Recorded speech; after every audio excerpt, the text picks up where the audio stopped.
Hello friends, Bharati చెప్పే కథలకు స్వాగతం అండి. ఈ కథ పేరు పోయిన అమరత్వం. పూర్వం గాంధార దేశంపై ఎడారివాసులు దాడి చేసినప్పుడు అక్కడి చిల్లర రాజులు వారి ధాటికి తట్టుకోలేకపోయారు. అంతులేని దాడులతో దేశమంతా నాశనమైపోయే పరిస్థితి ఏర్పడింది. అప్పుడు గాంధారయుడనే వాడు దేశమంతా తిరిగి ప్రజలకు పౌరుషం నూరిపోసి ప్రజలలో ధైర్య సాహసాలు గల యువకులను చేరదీసి వారికి శిక్షణ ఇచ్చి అజేయమైన సైన్యంగా తయారు చేసి శత్రువులకు సింహస్వప్నంగా తయారయ్యాడు. గాంధారేయుడి అనుచరులందరికీ గాంధారేయులనే పేరు వచ్చింది. ఈ గాంధారేయుల మూలంగా గాంధార దేశం తిరిగి కొత్త జీవం పొంది సుభిక్షంగా తయారయ్యింది. దేశానికి శత్రు భయం తీరిపోయింది. రాజులకు రక్షణ లభించింది. గాంధారేయులు రాజ్యాభిలాష గలవారు కారు. యుద్ధాలు వెనకబడి శాంతి నెలకొన్నాక కొందరు తమ శక్తులను వృధా పుచ్చకుండా వేటలో కాలం గడిపేవారు. ఒక ఏడు వారు వసంతకాలంలో కుశా పర్వతాల మీదకి వేటకు వెళ్లారు. వారి వెంట గాంధారేయుడు కొడుకైన చారుకేసి కూడా ఉన్నాడు. మిగిలిన వారంతా వేటలో నిమగ్నులై ఉంటే చారుకేసి మాత్రం ఒక కొండ మీద కూర్చుని దిగువగా ఉన్న లోయలోనూ దూరాన ఉన్న కొండలను చూస్తూ ఆ ఆనందంలో నిమగ్నుడయ్యాడు. అతను అలా చూస్తుండగానే దిగువన ఉన్న లోయలోని సరోవర ప్రాంతం నుంచి ఒక మబ్బులాంటిది లేచి అతనికేసి రాసాగింది. సమీపానికి వచ్చినాక మబ్బు విచ్చిపోయి అందులో ఒక విమానము, ఆ విమానంలో ఒక దేవకన్య ఉండటం అతను చూసి ఆశ్చర్యపోయాడు. విమానం చారుకేసి సమీపంలో ఆగింది. దాని లోపల ఉన్న దేవకన్య అతనితో, నేను విద్యాధర చక్రవర్తి కుమార్తెను, విద్యాధరిని. నిన్ను చాలా కాలంగా ప్రేమించి ఎంతో శ్రమపడి మా తండ్రి గారి అనుమతి పొంది నీకు సమ్మతమైతే నిన్ను తీసుకుని పోయి పెళ్లాడదామని వచ్చాను. నన్ను పెళ్లాడినట్టయితే నీకు దేవత్వం లభిస్తుంది. నీకు ముసలితనము చావు ఉండవు. నీవు కలలో కూడా ఊహించని సుఖాలు సమకూరుతాయి అన్నది. చారుకేసికి ఇదంతా స్వప్నంలాగా ఉన్నది. తానేమి చేస్తున్నది తెలియని వాడిలాగా అతను విమానంలోకి వెళ్ళి విద్యాధరి పక్కన కూర్చున్నాడు. విమానం కదిలింది. ఆ ప్రాంతంలో అక్కడక్కడ నిలబడి ఆర్తనాదాలు చేస్తున్న గాంధారేయులాకేసి అతను ఒక్కసారి చూశాడు. కానీ వారి కేకలు అతడి చెవులకెక్కలేదు. విమానం కొండల మీదుగా సముద్రాల మీదుగా ప్రయాణించి విద్యాధర లోకం చేరుకున్నది. అంత అందమైన ప్రదేశం చారుకేసి ఏనాడు ఊహించలేదు. అక్కడి ప్రతి చెట్టు, ప్రతి పొద, ప్రతి ఇల్లు తీర్చిదిద్దినట్టున్నది. అక్కడి మనుష్యులలో కూడా అనాకారితనం అనేది మచ్చుకైనా లేదు. విద్యాధర చక్రవర్తి చారుకేసికి స్వాగతం చెప్పి ఆ రోజే అతనికి తన కుమార్తెనిచ్చి పెళ్లి చేశాడు. ఆ పెళ్లికి మంత్రతంత్రాలేమీ లేవు, కానీ విందు వినోదాలు అద్భుతంగా జరిగాయి. ఆ తరువాత అతను ఒక్క క్షణం తీరిక లేకుండా వర్ణనాతీతమైన భోగాలలో మునిగి తేలసాగాడు. అతని జీవితం ఒక మధుర స్వప్నంగా, కాలమానం తెలియరాకుండా చీకుచింతలనేవి ఎలా ఉంటాయో కూడా మర్చిపోయేలాగా సాగిపోయింది. అతను కోరటము, కోరిక ఈడేరకపోవటము అన్నది లేదు. చారుకేసి పొందిన సుఖాలు నరలోకంలో సాధ్యపడేవి కావు. కొంతకాలం గడిచాక చారుకేసిలో ఒక విచిత్రమైన మార్పు వచ్చింది. అతనికి నిద్రలో కలలు రాసాగాయి. అవి విద్యాధర లోకానికి సంబంధించినవి కావు. గాంధార దేశానికి, అక్కడ జీవితానికి సంబంధించినవి.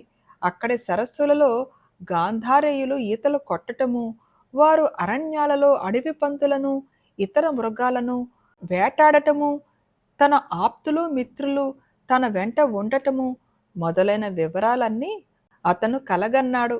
ఒక రాత్రివేళ అతను నిద్రలేచి కలలో చూసినదంతా తనకు దూరమైనందుకు చింతపడేవాడు.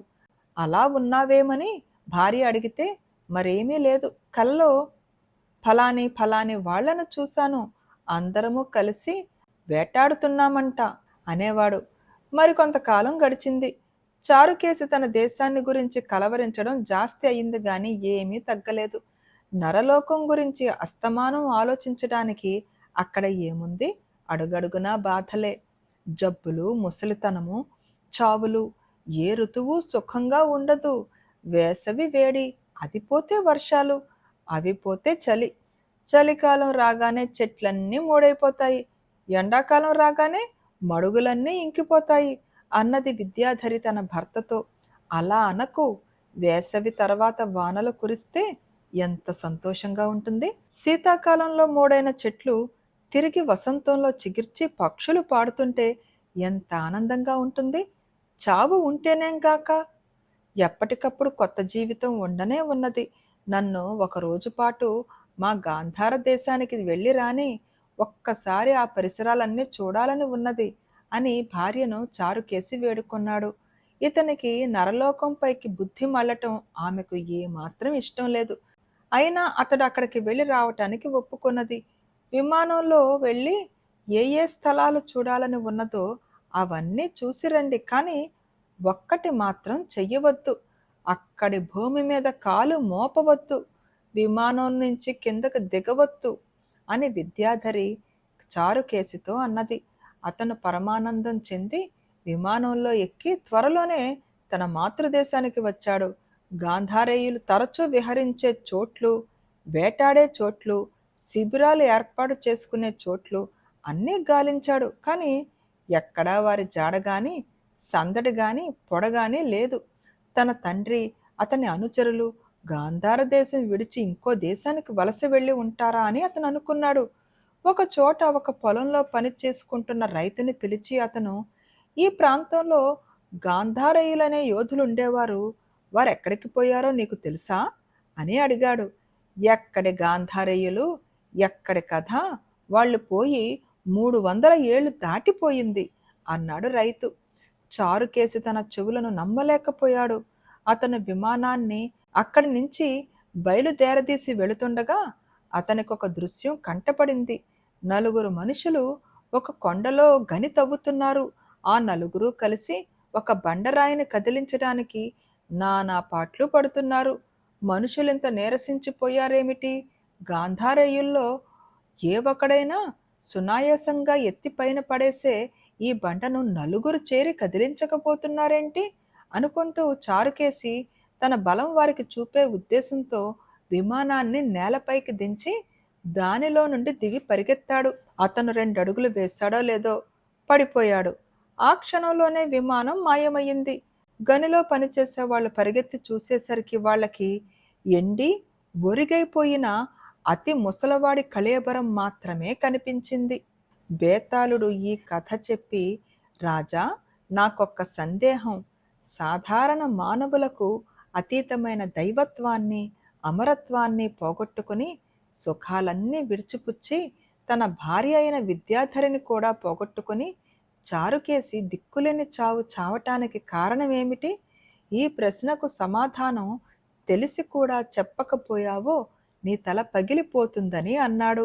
దానికి విక్రమార్కుడు, చారుకేసి దైవత్వం పొందిన తన మానవత్వాన్ని కోల్పోలేదు. లేని దాని కొరకు చింతించటం మానవ స్వభావం. అలాంటి స్వభావం ఉండటం చేతనే మానవులు ముందుకు పోగలుగుతున్నారు. దేవలోకంలో ఉన్న చారుకేసికి ప్రత్యేకమైన కష్టాలేమీ లేవు. అతని కోరికలన్నీ తీరుతూనే ఉన్నాయి. అందుచేతనే తీరని కోరిక ఒక్కటి కలైనా అందుచేతనే తీరని కోరిక ఒక్కటి కలల ద్వారా అతనిలో ప్రవేశించింది. అది కూడా మానవ సహజమైన కోరికే. మనిషి అచ్చగా సుఖపడటానికే బతకడు, ఇతరులను సుఖపెట్టడానికి కూడా బతుకుతాడు. అతని తండ్రి, ఆయన అనుచరులు అలాగే బతికారు. విద్యాధర లోకంలో చారుకేసికి ఇతరులను సుఖపెట్టే అవకాశం పోయింది. అటువంటి అవకాశాన్ని వెతుక్కుంటూ అతను నరలోకానికి, అందులోనూ తన జన్మభూమికి తిరిగి వచ్చాడు. జన్మభూమి స్వర్గాన్ని మించినదంటారు కదా. వచ్చినవాడు గనిలో పనిచేస్తున్న వారిని చూడగానే వారికి సహాయం చెయ్యాలని నిశ్చయించుకున్నాడు. అదే అతనికి నిజమైన సార్థక్యం. అందుకే అతను భార్య చెప్పిన మాటలు మరచి నేలపై అడుగుపెట్టాడు. ఏ విధంగా చూసినా చారుకేసి చేసిన పని స్వాభావికమైనదే అని అన్నాడు. రాజుకు ఈ విధంగా మౌనభంగం కలగగానే బేతాళుడు శవంతో సహా మాయమై తిరిగి చెట్టెక్కాడు. ఫ్రెండ్స్, ఈ కథ నచ్చిందా అండి? నాకైతే ఈ కథ చాలా బాగా నచ్చిందండి. మరి మీకు నచ్చితే తప్పకుండా కామెంట్ చేస్తారు కదూ! And thank you.